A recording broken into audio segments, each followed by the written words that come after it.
Talabul kasbil halal faridatun ba'dal faridah. Mencari rezeki yang halal adalah kewajiban setelah kewajiban. Mencari rezeki yang halal adalah faridah ba'dal faridah. Buru-buru dia keluar sebelum dia mati. Atau dia menulis ilmu takut akan hilang ilmu tadi. Kalau hilang ilmu itu dia tulis. Kecuali dia sama seperti orang yang berjuang fisabilillah. Jihad fisabilillah.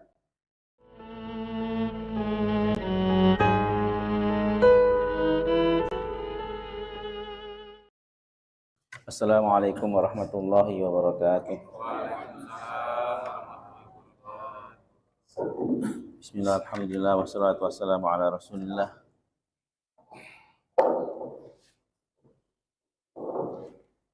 Sayyidina Muhammadin wa ala alihi wa sahbihi wa man walah, amma ba'du. Bismillahirrahmanirrahim. Rabbi yassir wa la tu'assir, rabbi tammi bil khairi ajma'in. Ya Fattahu ya Alim ya Razzaq ya Karim, iftah lana futuhal arifin. Allahumma anfa'na bima 'allamtana wa 'allimna ma yanfa'una wa zidna ilman ya rabbal alamin. Allahumma faqihna fid din wa 'allimna at-ta'wil wa hdina ila sawa'is sabil. Allahumma amin. Qala musannif rahimahullah ta'ala wa nafa'ana bihi bi'ilmihi bidaraini amin. Al-iktisabu was-sa'yu wara'a rizqil halal. An Ka'b bin Ujrata radhiyallahu ta'ala anhu marra 'ala an-nabiy sallallahu alaihi wasallam rajulun fara'a ashabuhu min jildihi wa nashatihi ma a'jabahum. Faqalu ya Rasulullah law kana hadha fi sabilillah. Faqala sallallahu alaihi wasallam in kana kharaja yas'a 'ala waladihi sighara fahuwa fi sabilillah wa in kana kharaja yas'a 'ala abawain shaykhaini kabiraini fahuwa fi sabilillah wa in kana kharaja yas'a 'ala nafsi yu'ifuha fahuwa fi sabilillah wa in kana yas'a riya'an mufakharatan fahuwa fi sabilil syaitan. Rawahu Tabrani wa isnaduhu sahih. Golongan berikutnya yang dihitung fi sabilillah, orang yang berada di jalan Allah Subhanahu wa taala, dan orang-orang yang dihitung mati syahid di jalan Allah Subhanahu wa taala. Yaitu orang-orang yang mencari dan mengusahakan rezeki yang halal. Orang yang mencari rezeki halal itu dihitung fi sabilillah juga. Ini kemurahan Allah pada kita. Ini mudah betul untuk mendapatkan pahala yang besar.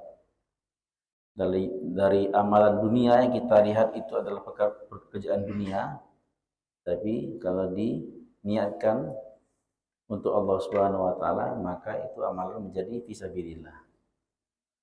Dari Ka'ab bin Ujrah radhiyallahu anhu, sahabat Nabi, yang mengatakan seorang laki-laki lewat di depan Nabi sallallahu alaihi wasallam. Para sahabat Nabi yang lain melihat kegigihan beliau, ya, rajinnya orang ini dalam mencari rezeki, dalam bekerja. Sehingga para sahabat yang lain takjub, alangkah rajinnya, hebatnya. Maka mereka berkata, ya Rasulullah, seandainya kerajinan dia nih, seandainya keteguhan dia ini digunakan fisabilillah, alangkah bagusnya. Itu kata para sahabat, seandainya ketekunan dia dalam mencari rezeki itu digunakan untuk fisabilillah, alangkah bagusnya.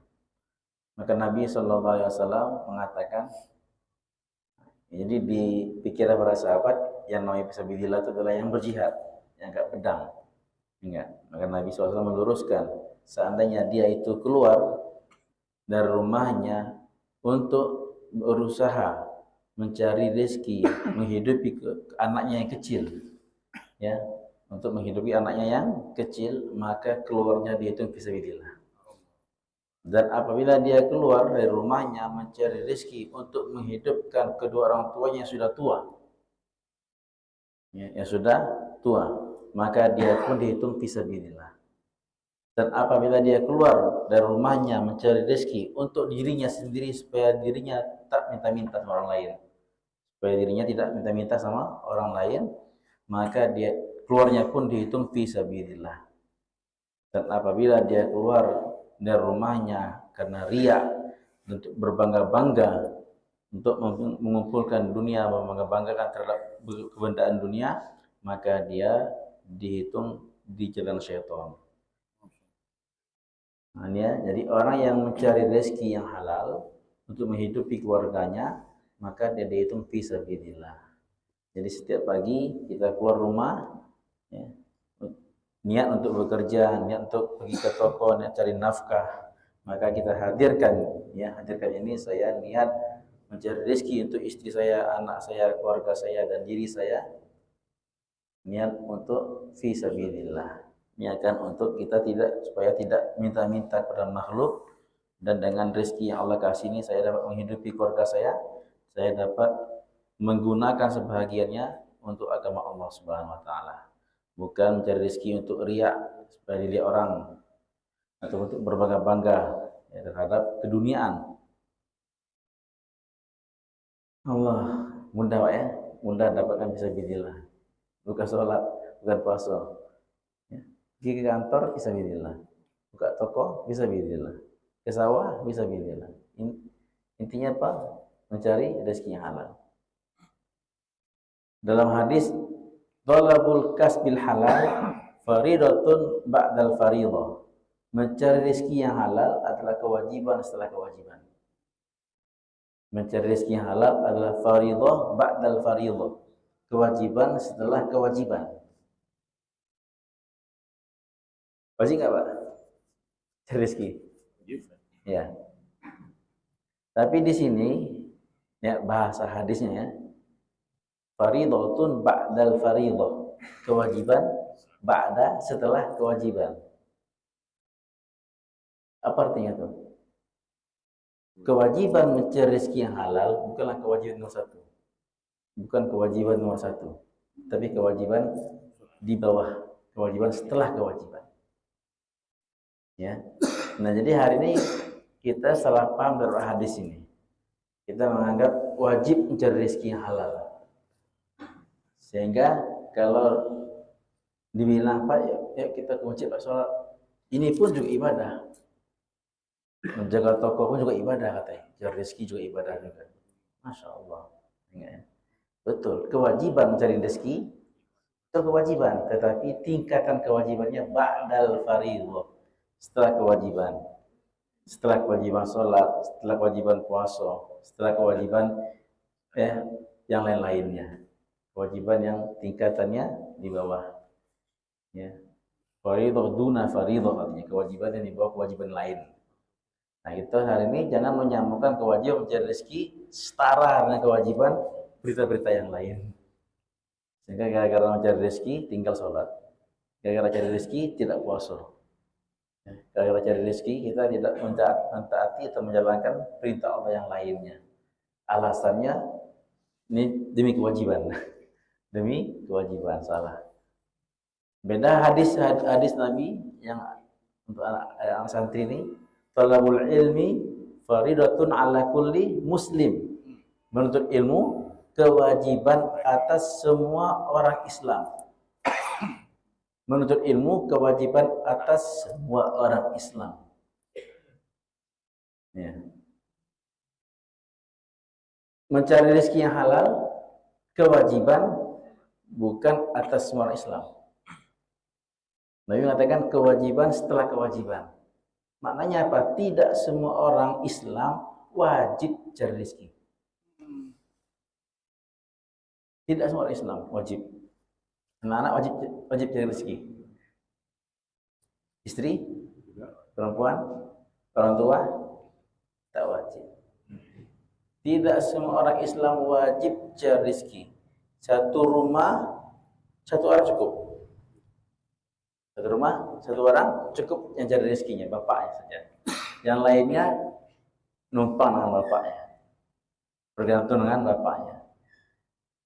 Tetapi semua orang Islam wajib menuntut ilmu.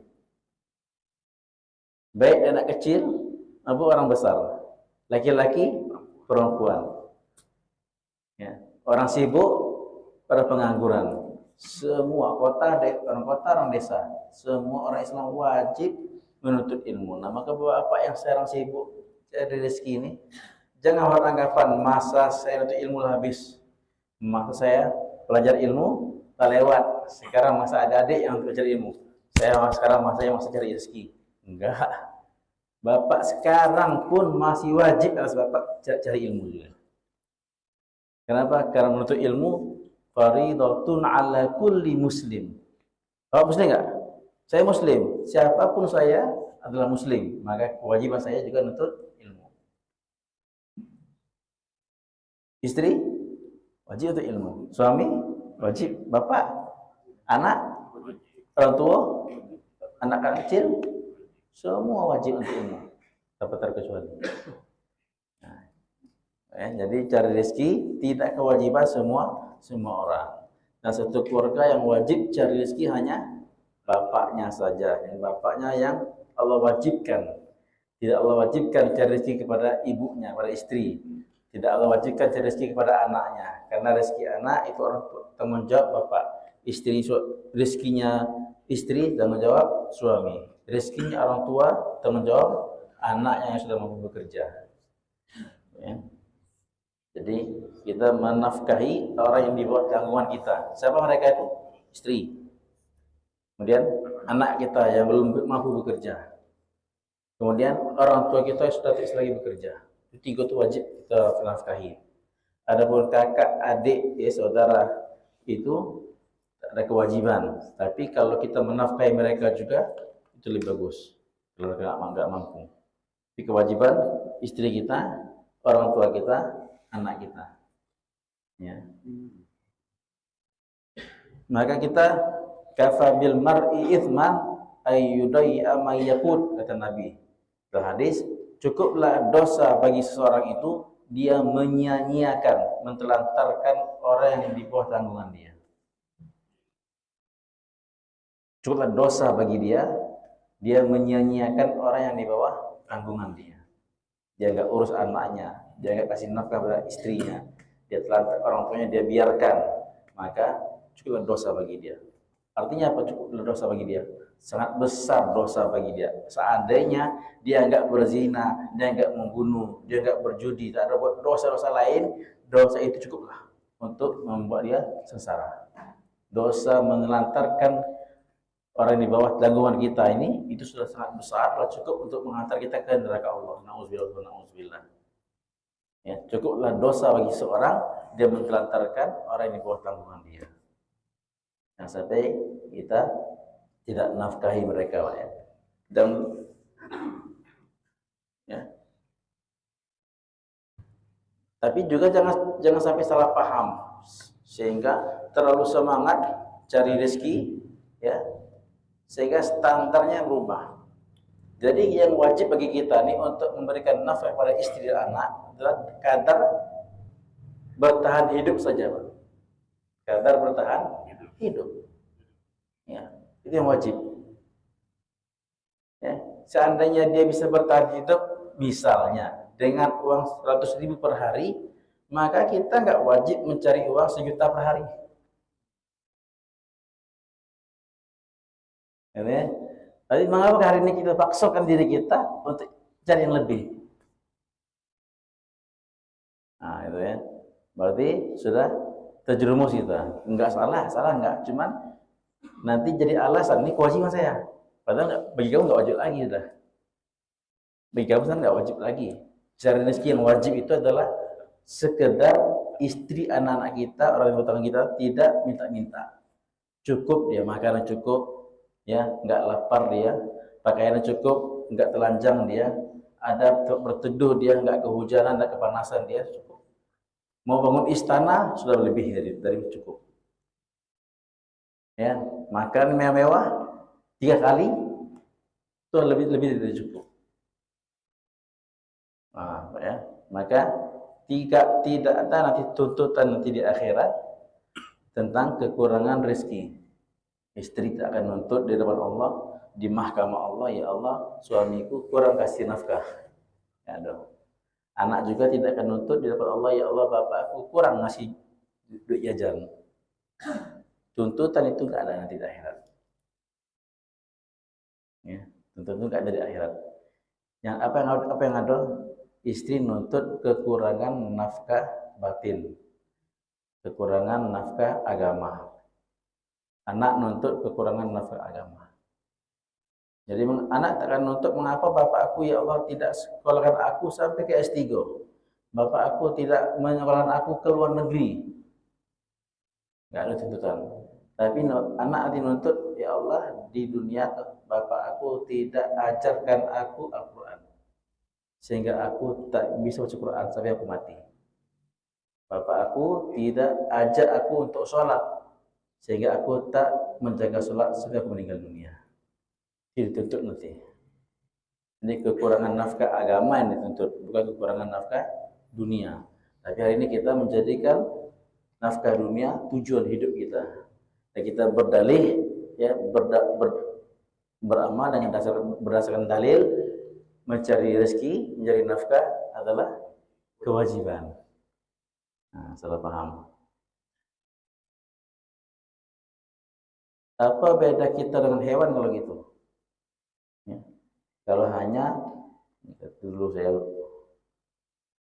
dikasih tahu itu nih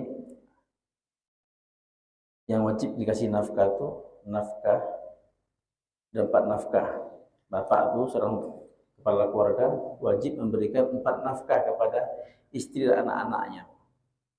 Nafkah dada, nafkah kepala, nafkah perut, dan terakhir nafkah istri, nafkah bawah perut. Ya, 4 itu. Nafkah kepala apa? Ilmu agama. Ilmu agama. Nafkah dada iman. Iman keyakinan. Nafkah perut ya makanan. Yang 5 dengan makanan, pakaian, kendaraan, rumah, dan pernikahan. Dan nafkah bawah perut itu. Ya. Nah, yang membuat kita manusia ini lebih dari hewan adalah nafkah dada dan nafkah kepala, nafkah ilmu agama dan nafkah iman. Itu yang membuat kita ini melebihi hewan. Kalau manusia tidak memberikan nafkah ilmu agama dan nafkah iman pada anak istrinya, maka dia sama kayak monyet, sama kayak burung. Itu bedanya. Burung juga bisa kasih makan anaknya. Burung buat sangkar untuk keluarganya. Ya. Bahkan mungkin hewan, sebagian hewan lebih hebat mencari nafkah untuk keluarganya ketimbang kita. Tidak ada kelebihan. Jadi yang membuat kita ini lebih dari hewan adalah nafkah iman dan nafkah ilmu agama. Nah, ini yang perlu kita pahami sebagai kepala keluarga, Pak ya. Nah, kalau paham ini, maka mencari nafkah untuk perut itu pun dihitung fi sabilillah. Kapan itu? Kalau memang tidak menggugurkan kewajiban yang lain. Karena kita cari duit, cari rezeki, tinggal sholat. Cari rezeki, tidak puasa. Maka pasti tak akan dihitung fi sabilillah. Tak mungkin orang dihitung fi sabilillah sedangkan mereka telah keluar dari jalan Allah. Ya, tak mungkin. Kalau kewajiban mencari nafkah diletakkan pada kewajiban yang nomor 2. Talabu kasbil halal faridatun ba'dal faridah. Ya, kewajiban setelah kewajiban.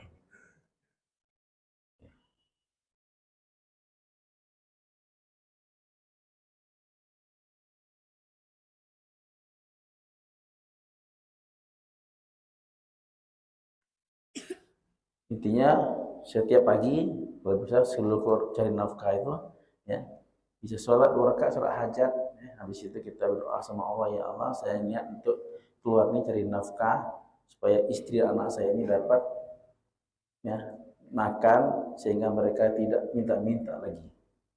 Kami terjaga dari meminta-minta. Dan yu'iffah artinya itu menjaga diri dari minta-minta. Ya, jangan minta-minta. Masya Allah, itu besar pahalanya Pak ya, besar pahalanya. Kemudian golongan yang berikutnya yang dihitung fisabilillah adalah orang-orang yang memberikan nafkah kepada keluarganya pada bulan Ramadan. An-nafaqatu fi syahr Ramadan.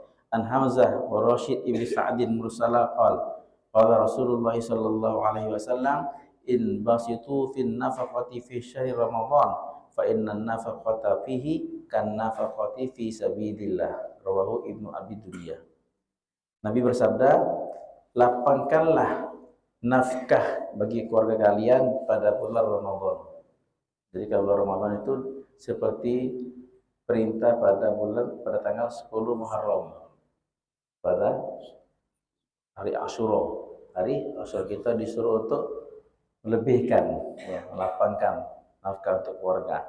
Maka pada bulan Ramadan juga disuruh lapangkanlah nafkah untuk keluarga kalian pada bulan Ramadan. Mengapa? Karena nafkah di bulan Ramadan seperti nafkah fisabilillah. Yang satu rupiahnya berapa kalau kali lipatkan, kalau gandakan minimal 700.000 kali lipat minimal. Ya, kalau nafkah fisabilillah satu rupiahnya dilipat gandakan 700.000 kali lipat. Masya Allah. Maka banyakkanlah nafkah di bulan Ramadan untuk keluarga kalian. Bagus supaya kita beli, ya, agak lapangkan sedikit nafkah di bulan Ramadan. Sedangkan kita kasih orang lain buka puasa aja besar pahalanya. Kasih minus teguk, kasih satu butir kurma, ya, itu besar pahalanya. Apalagi kasih anak istri kita. Masya Allah. Maka mungkin ini dasar orang Indonesia kalau menjelang Lebaran, belikan baju untuk istrinya, baju untuk anaknya, dilapangkan. Ini ya, karena menafkahi istri dan keluarga pada bulan Ramadan sama dengan menafkahi fi sabilillah. Bukan bid'ah ya. mengejar fadilah. Masya Allah. Nabi itu, karena Nabi SAW idza dakhala al-ashr awakhir, kalau masuk bulan Ramadan, ya, Nabi itu begitu dermawan karrihil mursalah. Sifat dermawan Nabi itu seperti angin yang berhembus kencang. Begitu cepat dermawan Nabi itu, begitu luar biasa, kayak angin. Kalau angin tuh Pak, kalau berhembus semua orang kena. Semua orang kena. Yang suka angin, yang tak suka angin pun dapat angin tuh. Nah, maka itu sifat dermawannya Nabi. Ya, Nabi itu kalau masuk Ramadan bisa dikatakan semua orang dapat kebaikan Nabi. Semua orang dapat kebaikan dari Rasulullah SAW. Nah, kita tiru Nabi kalau masuk Ramadan, bertambah lagi semangat sedekahnya, bertambah semangat infak fisabilillahnya, terutama untuk keluarga kita.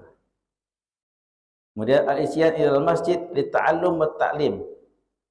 Golongan berikutnya yang itu fisabilillah, mendatangi masjid untuk belajar dan mengajar. Nah, kita nih, dia itu fisabilillah. Tapi ini khusus Masjid Nabawi. Dari Abu Hurairah radhiyallahu anhu, qala sami'tu Rasulullah sallallahu alaihi wasallam yaqul, "Man jaa'a masjidi hadza lam ya'tihi illa li khairi ta'allamu aw yu'allimu fa huwa bi manzilatil mujahidin fi sabilillah.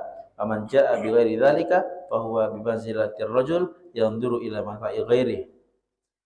Dari Sayyidina Abu Hurairah radhiyallahu anhu, Rasulullah bersabda, barang siapa yang mendatangi masjidku ini, berarti Masjid Nabawi, ya, barang siapa yang mendatangi masjidku ini. Nah, ketika kita umroh kita ingat di sini Pak, setiap kali mau pergi ke Masjid Nabawi, maka apa?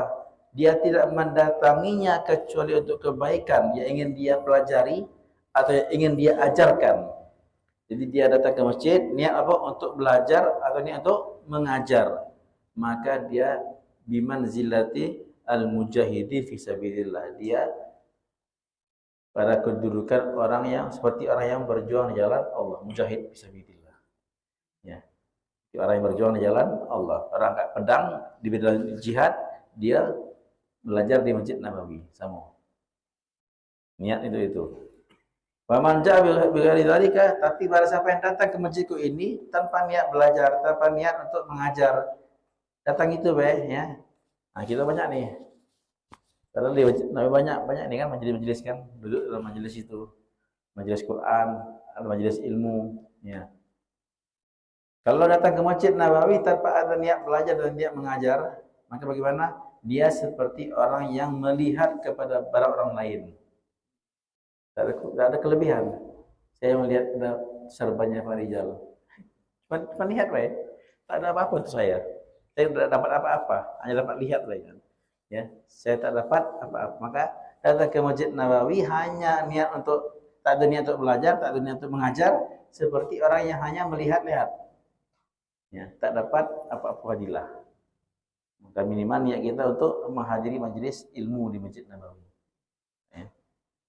Nah itu selalu ada, hampir kalau kita cari ada aja majelis ilmu. Ya.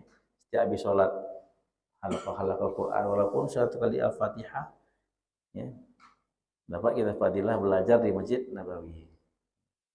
Orang yang niat ke Masjid Nabawi belajar itu mendapat apa? Dapat kedudukan mujahid fi sabilillah. Kemudian orang yang mendapatkan kedudukan fi sabilillah, orang yang keluar menuntut ilmu dan mencatat ilmu. Ini adik-adik nih. Ini bagus, ada buku catatan. Satu orang sebenarnya ada buku catatannya, dua orang ya. Yang mencatat ilmu pun juga dihitung fi sabilillah. Apa hadis ini hadisnya? Abi Razin radhiyallahu anhu qala Rasulullah SAW, "Ma min qaumin yastami'una 'ala kitabillah yata'atawnahu bainahum illa kanu adyafan lillah wa illa hafathumul malaika hatta yaqumu aw yakhudu fi haditsin ghairi amma min 'alimin yakhruju fi talabil ilmin makhafata ayyamuta aw intisakhihi makhafata ayudrasa aw yumha illa kana kal ghazi ar-ra'i fi sabilillah man yubti'u bihi amaluh lam yusri' bihi nasabuh." Rawahu At-Tabrani. Dari Abu Razin ini Abi Rudain radhiyallahu anhu, dia berkata Rasulullah SAW bersabda, tidaklah satu kaum berkumpul untuk mempelajari kitab Allah, mereka saling memberi, saling bermuzakarah di antara mereka, kecuali mereka semua merupakan tamu-tamunya Allah. Tamu-tamunya Allah. Dan malaikat akan mengerumuni mereka sampai mereka berdiri, bubar. Atau sampai mereka alihkan pembicaraan, mulai ngomong-ngomong yang lain. Selama mereka saling bermuzakar tentang ilmu, maka mereka merupakan tamunya Allah. Dan malaikat akan terus mengerumuni mereka sampai mereka bubar, atau sampai masih duduk, tapi mereka sudah ganti topik. Sudah ngomongnya bukan masalah ilmu lagi. Maka malaikat pun bubar. Dan tidaklah seorang alim yang keluar dari rumahnya untuk menuntut ilmu takut dia kedahuluan mati, ya, kedahuluan mati dia keluar, buru-buru dia keluar sebelum dia mati. Atau dia menulis ilmu takut akan hilang ilmu tadi. Kalau hilang ilmu itu dia tulis, kecuali dia sama seperti orang yang berjuang fisabilillah, jihad fisabilillah. Nah, ya. Jadi ini fadilah menulis ilmu, belajar ilmu dan menulis ilmu. Ini merupakan orang yang berjuang al-ghazi. Al-ghazi ini pejuang yang perang, yang ghazi namanya, fisabilillah.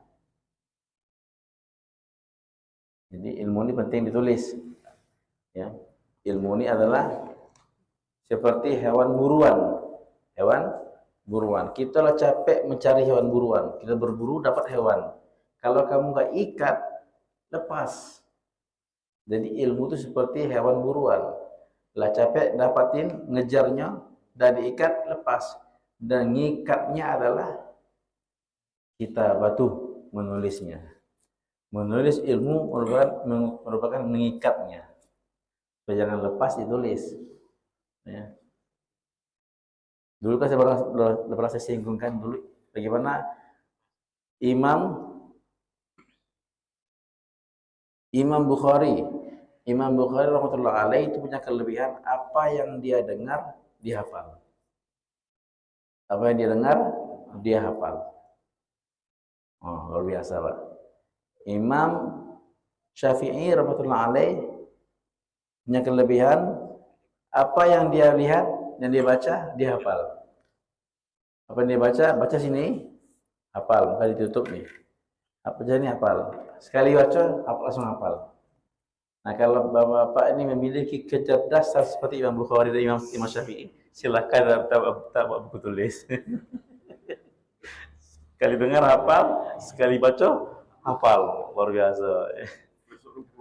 Mereka pun masih nyatat juga, Orang-orang seperti itu kepintarannya, kecerdasannya masih nyatat. Berarti kita lebih dari mereka, insya Allah. Sehingga tidak butuh buku tulis.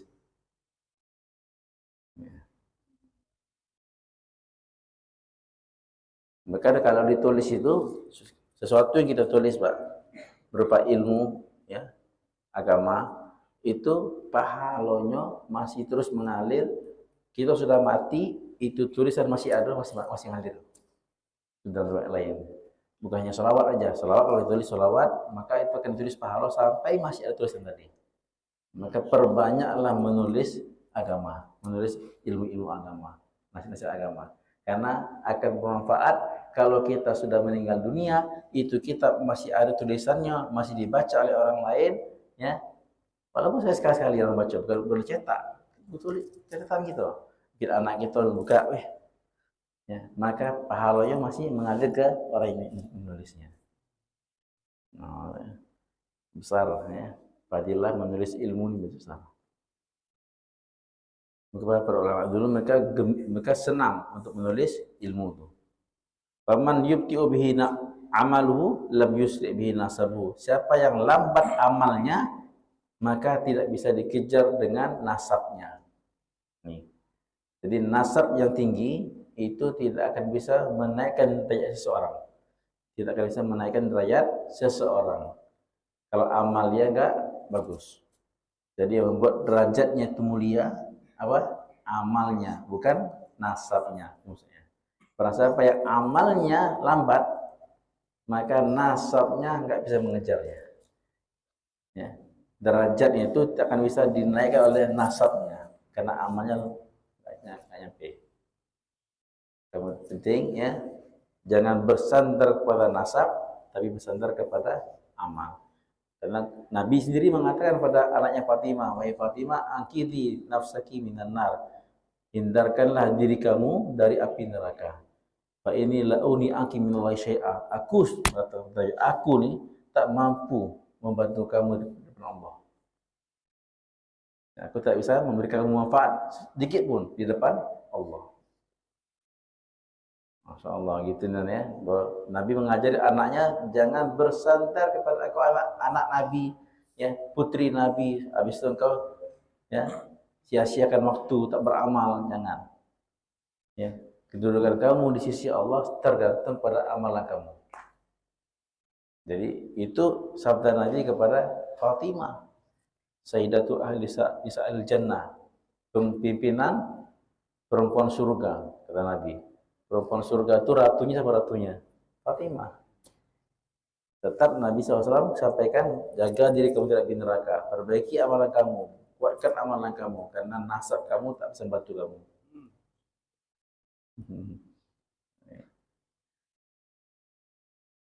Itu sisi bagi orang yang punya nasab, ya. Tapi bagi kita, ya, harus punya adab kepada orang punya nasab. Jangan sampai kita terbalik, enggak. Kita merendahkan orang yang punya nasab, tidak boleh. Karena nasab yang mulia punya kelebihan, ya. Apalagi nasabnya Rasulullah, nasab Nabi. Itu Masya Allah, ya. Luar biasa, ya. Kita punya tugas, ya, dan mereka punya tugas. Kita tunaikan tugas kewajiban kita, masalah mereka terserah mereka. Ya, jangan sampai dengan dengar ini nasab tidak akan bisa mengantar derajat kamu tinggi, amal yang bisa mengantar kamu. Akhirnya kita merendahkan nasab, karena lain teks, lain konteksnya. Ya. Hadis-hadis tentang perintah menghormati nasab juga ada.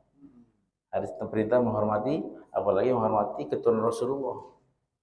Hubu ahli baitin Nabi, mencintai keluarga Nabi, anak keturunan Nabi. Hubbu ahli baitin Nabi fardun indana. Mencintai keluarga Nabi adalah fardun, adalah kewajiban sisi kami. Nah, hadis yang lebih sahih apa? Aku tinggalkan untuk kamu dua perkara. Kamu takkan sesat selama pegang dua perkara ini. Apa itu? Kitabullah. Yang sahih itu bukan hadis. Yang lebih sahih apa? Kitabullah wa icrati. Apa icrati? Keturunanku. Yang lebih sahih. Hadis yang lebih sahih adalah aku tinggal bagi kamu dua perkara, kitabullah dan anak keturunanku. hadis. Itu lebih sahih daripada kitab Allah wa sunnati rasuli. Lebih sahih lagi. Di bawah itu, ya. Jadi yang masyhur apa? Kitab Allah dan sunnah Rasul. Tetapi yang lebih sahih apa? Kitab Allah itu ada di Muslim, di Sahih Muslim. Kitab Allah dan anak keturunanku. Nabi pegang kuat dua nih. Pegang kuat dua perkara, kitab Allah dan anak keturunanku. Jadi kita selagi umat Nabi mencintai keluarga Nabi. Insyaallah Pak ya. Tapi kita yang ya jangan bersandar kepada nasab. Aku kan cucunya Wali Songo. Cucunya wali. Jadi nggak perlu lagi lah. Maka tadi saya sampaikan kepada anak santri-santri kami ya. Tidak boleh kita bersandar kepada nasab. Kenapa? Karena kewajiban untuk ilmu wajib ke atas semua orang Islam. Mentang-mentang kamu anak kiai besar, kamu tak belajar lagi. Apakah gara-gara kamu anak kiai, anak pimpinan pondok, sehingga kamu tak perlu belajar lagi? Enggak. Kewajiban untuk ilmu juga tertuju pada kamu, walaupun kamu anak pimpinan pondok, anak kiai besar. Ingat. Jadi nasab tidak akan bisa menghantar kita kepada derajat kita. Nasab hanya bagi orang yang mandang kita, mandang orang itu dia punya nasab, itu dihormati. Tapi dia bagi dia sendiri, nasab ada manfaat. Bagi dia sendiri, derajat dia tak akan tinggi karena nasab. Di orang yang di luar, apa adabnya? Memandang dia, wah nasab mulia, kita muliakan dia. Bagi diri dia, jangan bersandar kepada nasab.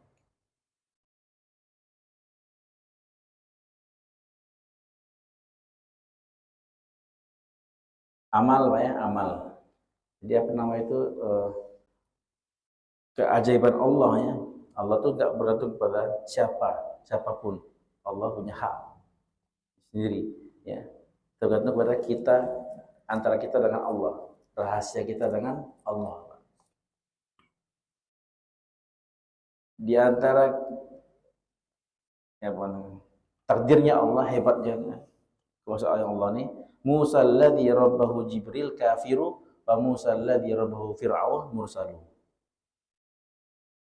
Musa yang dididik oleh Jibril menjadi orang kafir.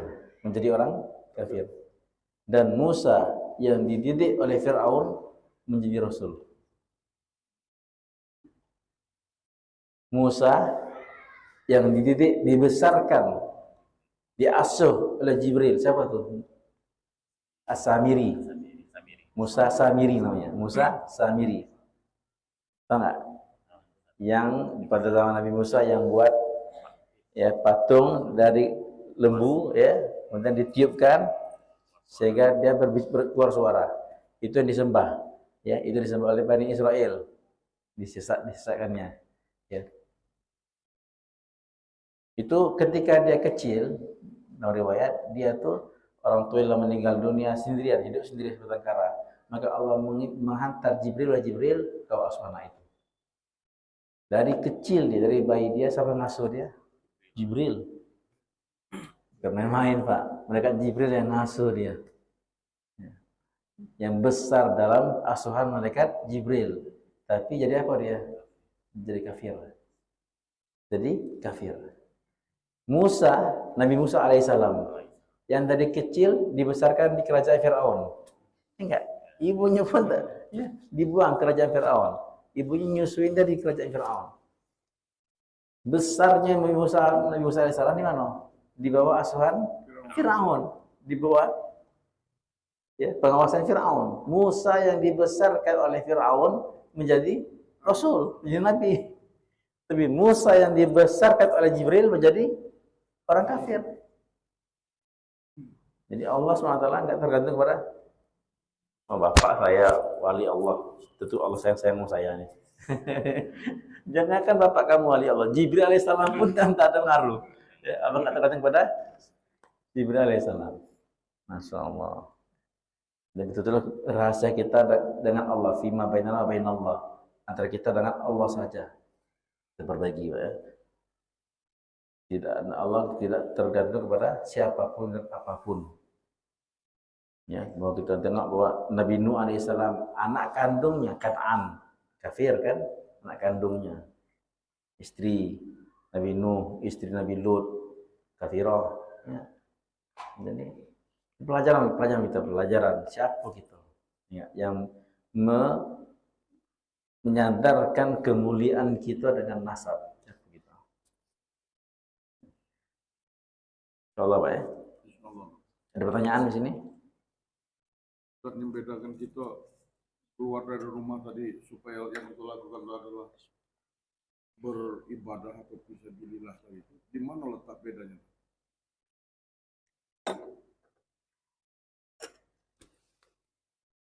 Di mana letak bedanya? Ya. Satu, sebelum kita keluar niat. Ya, kita niatkan. Kemudian tak kala kita keluar, ketika kita keluar mencari nafkah, tidak meninggalkan kewajiban yang lain. Betul. Dan tidak melanggar larangan yang lain. Betul ya. Dan ketika cari nafkah itu, kita tidak meninggalkan kewajiban yang lain, jadi tidak ada perintah-perintah agama yang kita langgar. Itu dihitung fisabilillah. Kemudian nanti setelah itu penggunaannya untuk apa? Penggunaannya untuk apa? Kita dapat nafkah, kita gunakan untuk jalan Allah juga. Itu ya, bukan kita niat untuk cari duit lagi bisa, maaf, judi misalnya, bisa main perempuan. Dari awal sudah salah. Maka dari awal nggak dihitung fisabilillah. Dari awal, ketika mengerjakan dan setelah mengerjakan. Kalau kita murni niatnya untuk menghidupi keluarga saya, supaya jangan minta-minta mereka, dalam mencari nafkah kita tidak melanggar perintah Allah yang lain, tetap jaga sholat, tetap puasa, yang kalau Ramadan nih. Banyak orang yang kerja Ramadan tidak puasa karena alasan cari rezeki. Kalau saya nggak kerja, Ustaz, siapa yang kasih nafkah nanti? Alasan tidak puasa gara-gara cari nafkah. Gitu Pak ya. Karena perintah Allah jangan dibenturkan.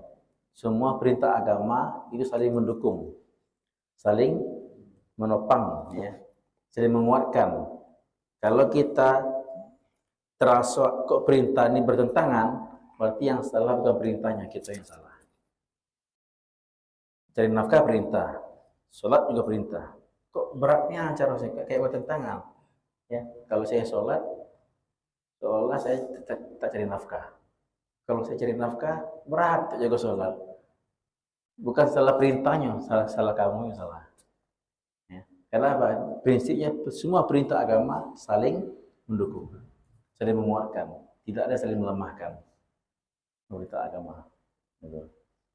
Itu kaidahnya, seluruh perintah agama saling menguatkan. Belajar ilmu, kok lemah ibadahnya, nah, salah kita. Ingat, dengan belajar ilmu harus semakin meningkat ibadahnya. Kita keluar dakwah fisabilillah, kok lemah ilmunya, salah. Karena perintah Allah bukan saling melemahkan, tapi saling menopang. Gitu. Insyaallah. Cukup insyaallah.